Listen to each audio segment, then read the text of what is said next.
الحمد للہ رب العالمین والصلاة والسلام علی سید الانبیاء والمرسلین اما بعد فاعوذ باللہ من الشیطان الرجیم بسم اللہ الرحمن الرحیم الصلاة والسلام علیک یا رسول اللہ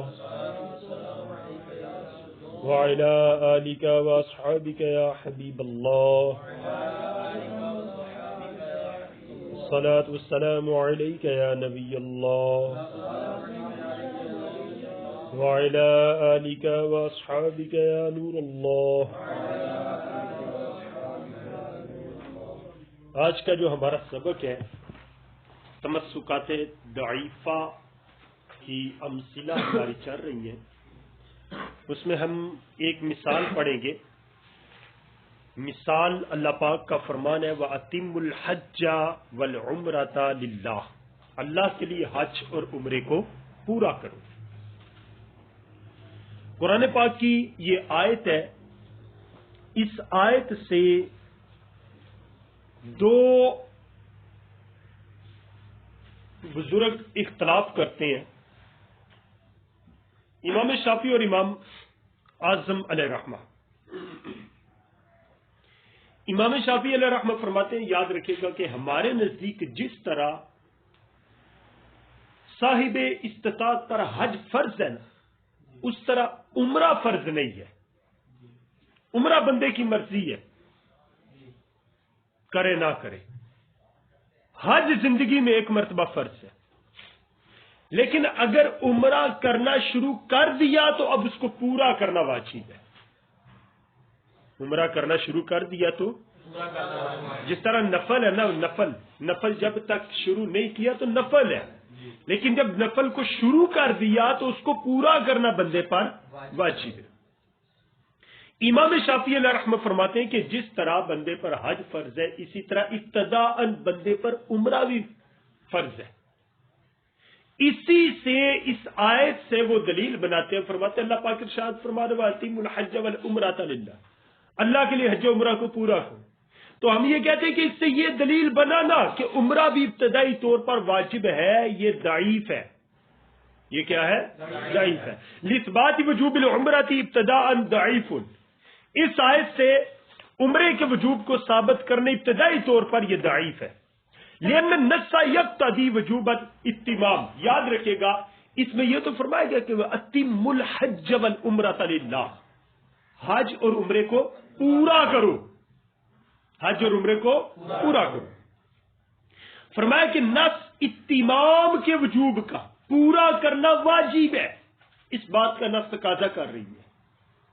وَذَلِكَ إِنَّمَا يَكُونُ بَعْدَ الشُّرُوعِ، اور فرماتے یہ اتمام جو ہوتا ہے یہ تو شروع کرنے کے بعد ہوتا ہے۔ بندہ جب شروع کر لیتا ہے تو پھر کہا جاتا ہے کہ اب اس کام کو پورا کرو، اس کام کو پورا کرو، اور یہ اتمام تو شروع کرنے کے بعد ہوتا ہے۔ وَلَا خِلَافَ فِيهِ، اس میں تو کسی قسم کا کوئی اختلاف نہیں۔ ہم بھی یہ کہتے ہیں کہ اگر عمرہ شروع کر دیا ہے اب اس کو پورا کرنا بندے پر واجب ہے۔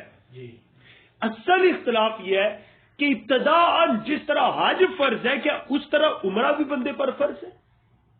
تو ہمارے نزدیک عمرہ فرض نہیں، واجب نہیں، ان کے نزدیک واجب ہے۔ دلیل اس سے بناتے ہیں، ہم کہتے ہیں کہ اس سے دلیل بنانا ضعیف ہے۔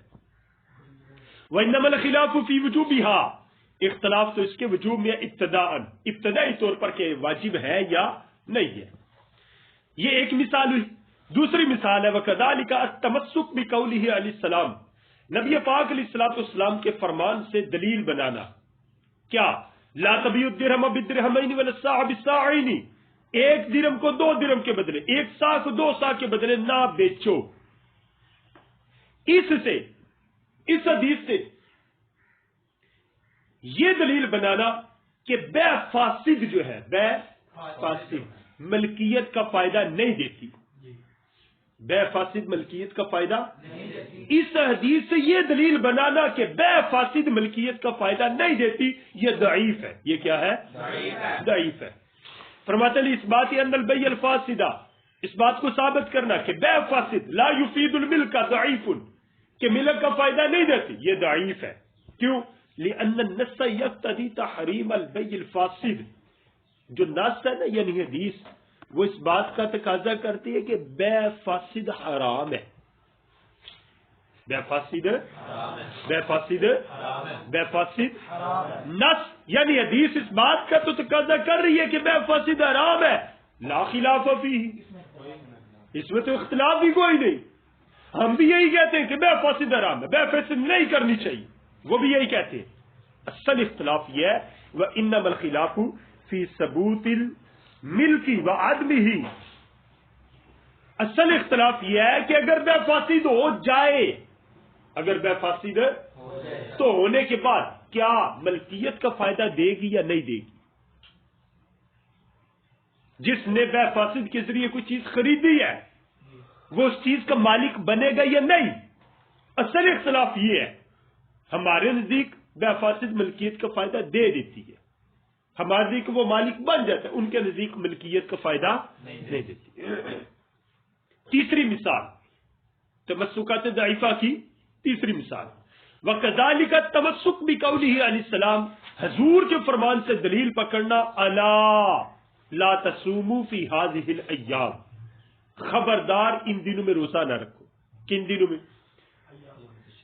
ایام تشریق بھی آ گئے، اس میں عیدین کے 2 دن بھی آ گئے. ٹھیک ہے جی، شوال کا پہلا دن اور ادھر سے 10 11 12 اور 13 4 یہ ذوالحج کے دن. ان 5 دنوں کے اندر تم روزہ نہ رکھو. فرمایا لا لا تصوموا فی هذه الایام، خبردار ان دنوں میں تم نے روزہ نہیں رکھنا. فإنها ایام اکل وشرب وبیعان، فرمایا یہ کھانے کے پینے کے جماع کے دن ہے. سمجھے؟ کھانے پینے اور صحبت کے دن ہے. اب اس سے یہ ثابت کرنا کہ ان دنوں کے اندر روزے کی نظر ماننا بھی درست نہیں. اس حدیث سے یہ ثابت کرنا کہ ان 5 ایام کے اندر روزے کی نظر بھی نہیں مان سکتے، یہ ثابت کرنا یہ ضعیف ہے. بات سمجھ آئی کہ نہیں؟ فرماتے ہیں اس بات ان النذر بصوم یوم النحر، اس بات کو ثابت کرنا کہ یوم نحر کے روزے کی نظر ماننا لا یصح، یہ درست نہیں، ضعیف. یہ کیا ہے؟ ضعیف. کیوں؟ فرماتے ہیں ان النص یقتضی حرمت الفعل، نص اس بات کا تقاضا کرتے کہ ان دنوں میں روزہ رکھنا حرام ہے. ان 5 دنوں میں روزہ رکھنا نص تقاضا کرتی ہے فعل کی حرمت کا، روزہ رکھنا حرام ہے ان دنوں کے اندر. ولا خلاف فی کونی حراما، اس کے حرام ہونے میں تو کسی کا کوئی اختلاف ہی نہیں ہے. کوئی بندہ کہتے نہیں، ہم بھی نہیں کہتے کہ جناب ان دنوں میں روزہ رکھنا حرام نہیں، ہم بھی یہی کہتے ہیں کہ ان دنوں میں روزہ رکھنا حرام ہے. ہمارا تو کوئی اختلاف نہیں. اختلاف اصل یہ ہے وَإِنَّمَا الْخِلَافُ فِي إِفَادَةِ الْأَحْكَامِ مَعَ كَوْنِهِ حَرَامًا، کہ کوئی کام حرام ہے، حرام کام سے کیا احکام ثابت ہوتے ہیں یا نہیں؟ وہ حرام کام احکام کے افادے میں حرام کام احکام کو ثابت کرتے یا نہیں؟ اصل اختلاف یہ ہے. ہمارے نزدیک حرمت فعل احکام کے مرتب ہونے کے منافی نہیں. یہ پیچھے بھی ہم قاعدہ پڑھ چکے ہیں. کسی فعل کا حرام ہونا احکام کے ثبوت کے منافی نہیں. ہمارے نزدیک یہ قاعدہ، اور ان کے نزدیک احکام ایک نعمت ہے. احکام ایک اور نعمت کسی حرام چیز سے حاصل نہیں ہوتی. وہ کہتے ہیں کہ فعل حرام احکام کے ثبوت کی منافی ہے، اس سے احکام ثابت نہیں ہوتے. بات سمجھ گئے جی؟ فرماتے ہیں اختلاف تو اس بات میں ہے کہ اس کے حرام ہونے کے ساتھ ساتھ احکام کا فائدہ دینے میں احکام اس سے ثابت ہوتے ہیں یا نہیں. اصل اختلاف اس میں ہے. وحرمت الفعل لا تنافی ترتب الاحکام، اور کسی فعل کا حرام ہونا احکام کے مرتب ہونے کے منافی نہیں. بات سمجھ گئی؟ یہ قاعدہ ہم پیچھے بھی پڑھ چکے ہیں.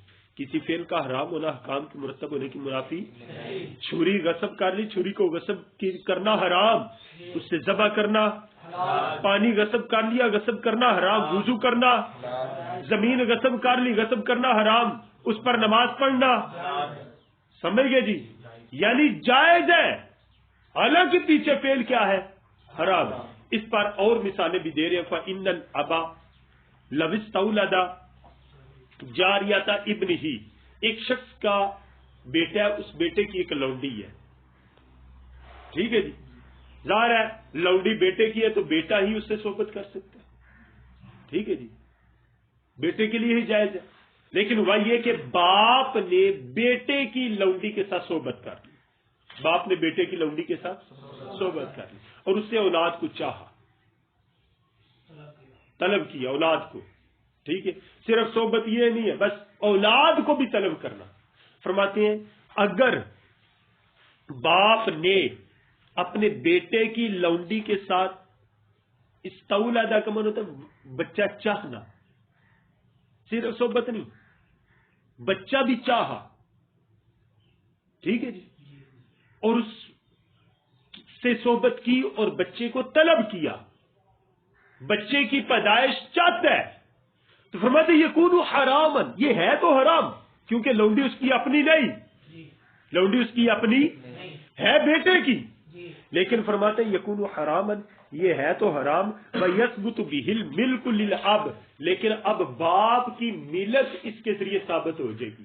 یہ کہا جائے گا کہ اب وہ لونڈی بیٹے کی نہیں رہی بلکہ باپ کی ہو گئی ہے، باپ پر اس لونڈی کی قیمت بیٹے کو دینا واجب ہے. سمجھ گئے جی، باپ اس کی قیمت بیٹے کو دے دے گا اور وہ لونڈی باپ کی ہو جائے گی. سمجھ گئے، حالانکہ کام کیا تھا؟ حرام، لیکن اس سے حکم ثابت ہوا ہے. اسی طرح وَلَوْ ذَبَحَ شَاةً بِسِكِّينٍ مَكْسُوبَةٍ، اگر مقصوبہ چھری کے ساتھ کسی بکری کو ذبح کیا، یکون حراما، چھری کو غصب کرنا تو حرام، وَيَحِلُّ الْمَذْبُوحُ، اور جس کو ذبح کیا گیا وہ کیا ہے؟ حلال. وَلَوْ غَسَلَ الثَّوْبَ النَّجَسَ، اگر کسی نے نجس کپڑے کو دھویا بِمَاءٍ مَغْصُوبٍ، غصب شدہ پانی کے ساتھ، یکون حراما، پانی کو غصب کرنا حرام، وَيَطْهُرُ بِهِ الثَّوْبُ، اور اس سے کپڑا پاک ہو جائے. وَلَوْ وَطِیَ امْرَأَةً فِی حَالَةِ الْحَیض، اور اگر حالت حیض میں عورت سے صحبت کی، یکون حراما، ہے تو حرام، وَيَثْبُتُ بِهِ اِحْسَانُ الْوَاطِئِ، تو اس کے ذریعے صحبت کرنے والے کا محسن ہونا، شادی شدہ ہونا ثابت ہو جائے گا. وَيَثْبُتُ الْحِلُّ لِلزَّوْجِ الْأَوَّلِ، اور اگر یہ حلالے کے لیے عورت آئی تھی تو پہلے زوج کے لیے کیا ہو جائے گی؟ حلال. یہ ساری مثالوں کے اندر اگر دیکھیں تو فعل حرام ہے لیکن اس سے احکام ثابت ہو رہے، اور یہی ہمارا قاعدہ ہے، یہی ہمارا قانون ہے کہ حرمت فعل احکام کے ترتب کے منافی نہیں ہے. ہمارے سے کسی فعل کا حرام ہونا اس سے احکام ثابت ہو جاتے ہیں، احکام ثابت ہو جاتے ہیں. امام شافعی کے نزدیک احکام ثابت اس سے نہیں ہوتے. یہاں تک ہمارا سبق ہوا. اللہ پاک ہمیں اس سبق کو اچھے طریقے سے یاد کرنے کی توفیق عطا فرمائے. صلو علی الحبیب.